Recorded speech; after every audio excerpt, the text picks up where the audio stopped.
اللہ آپ سے کریں نا جی، یہ تو خیر تمام ہی مکان فکر اپنے موقف میں یہ بات کر دیتے ہیں کہ جی اللہ پوچھے گا. یہ اب قیامت والے دن کیا یزید معاویہ رضی اللہ عنہ کے بارے میں کیا ہمارے سے پوچھا جائے گا؟ یہ کیا مسئلہ ہے؟ اچھا ہم اس سے پوچھتے ہیں، یہ ہم سے جو پوچھ رہے ہیں آپ سے پوچھا جائے گا کہ نہیں پوچھا جائے گا؟ انہوں پوچھو تو پوچھا جائے گا جو تسی یزید حق وچ کتاباں لکھ رہے ہو.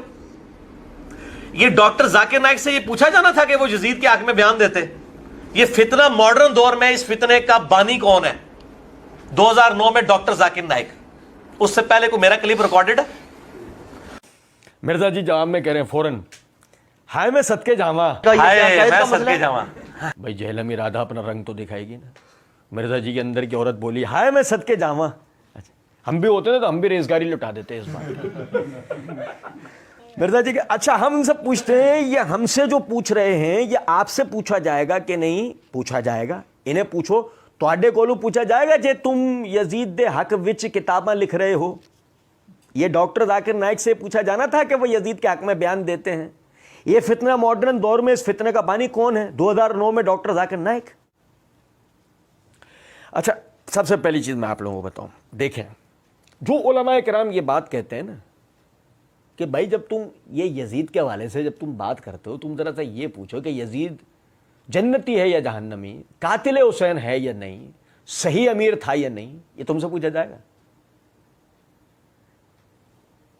یہ علماء لٹل نالج والوں کو، کم معلومات والوں کو، کہ جن کو معلومات ہوتی نہیں بحث مباحثے کے لیے بیٹھ جاتے ہیں، تو علماء ان کو یہ کہہ کے سمجھاتے تھے کہ کیا تم سے اللہ رب العزت قیامت کے دن یہ سوال کرے گا؟ یا تم سے سوال عقائد کا ہوگا، مسائل کا ہوگا، معاملات کا ہوگا.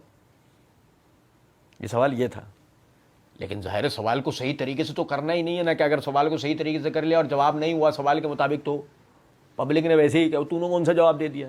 ایک بات نمبر 1. نمبر 2، یزید کا مسئلے کا تعلق عقائد سے نہیں ہے. یزید کے مسئلے کا تعلق عقائد سے، لیکن اگر کوئی گھسیٹ کے عقائد تک لے کر آئے گا اس کو تو پھر ہم اس کے ساتھ بالکل ایسے کھیلیں گے جیسے جوکر سرکس کے اندر بال سے کھیلتا ہے. دیکھا کیسے اپنے ہاتھوں میں گھما رہا ہوتا ہے. کوئی یزید کے مسئلے کو اگر ایسے عقائد میں گھسیٹ لایا نا بالکل ہم اس کے ساتھ ایسے ہی کھیلیں گے. یہ ڈاکٹر ذاکر نائک سے یہ پوچھا جانا تھا کہ وہ یزید کے حق میں بیان دیتے ہیں. یہ فتنہ ماڈرن دور میں اس فتنے کا بانی کون ہے؟ 2009 میں ڈاکٹر ذاکر نائک. میں آپ کو آج ایک بات بتاؤں، اس کو سمجھے گا ذرا. اللہ تعالیٰ کا اس امت پر بہت بڑا احسان ہے ڈاکٹر ذاکر نائک. آپ سمجھیں ذرا اس بات. ایک اللہ کا بندہ ایک اسٹیج رکھتا ہے، ایک اسٹیج، ایک مقام کی بحث نہیں کر رہا میں، ایک اسٹیج رکھتا ہے جس پر وہ کھڑا ہو کر اسلام کو ریپریزنٹ کر رہا ہوتا ہے. اب میری بات سمجھیں. اس میں وہ کفر کے اسلام پر ہر طریقے کے اعتراضات کے جوابات دے کر اپنے دین اسلام کا دفاع کر رہا ہوتا ہے. اس کفر کی شکلیں ہیں.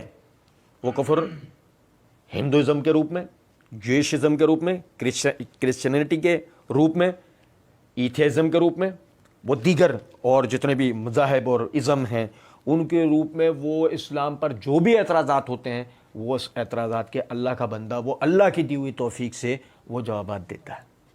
اس میں اگر مثال کے طور پر وہ فرض کر لیتے ہیں، وہی جیسے میں نے بات کی نا ایک بندے کی تحقیق، اب اس نے اگر یزید کا دفاع کے اندر فرض کر لیں اس کے حق میں یا اس کے دفاع میں جو بھی کہا، آپ یقین نہیں کریں گے، مجھے نہیں پتا ڈاکٹر ذاکر نائک نے یزید کے بارے میں کیا جملہ کہا ہے.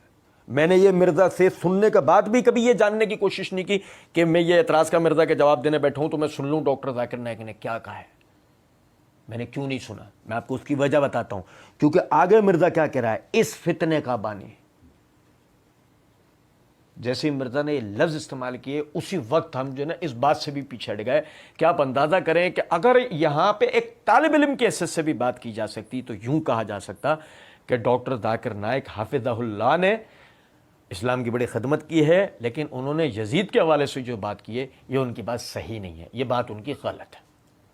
یہ ایک طالب علم والا انداز تھا کہ جس میں آپ اپنے علماء، اپنے مبلغین، اپنے مناظرین، اپنے مدافعین، اپنے دین کے خدمت گزاروں کی خدمت گزاریوں کا اعتراف کرتے ہوئے انہیں خراج تحسین پیش کرتے ہوئے اگر کہیں ان کا پیر سلپ ہوا، ان سے غلطی ہوئی تو آپ صرف اس غلطی کی طرف اشارہ کر دیتے ہو کہ نہیں یہ بات ان کی صحیح نہیں ہے، یہ بات ان کی صحیح نہیں ہے. اگر کسی کے ذہن میں خیال آ رہا ہو کہ ہم نے مرزا کو سن کر قبر پرستی چھوڑ دی تھی تو کچھ دن رک جاؤ, مرزا کو سن کے تم اسلام بھی چھوڑو گے. بات تمہاری نہیں ہو رہی ہے, بات ان لوگوں کی ہو رہی ہے جو اسلام کا تعارف بھی نہیں جانتے.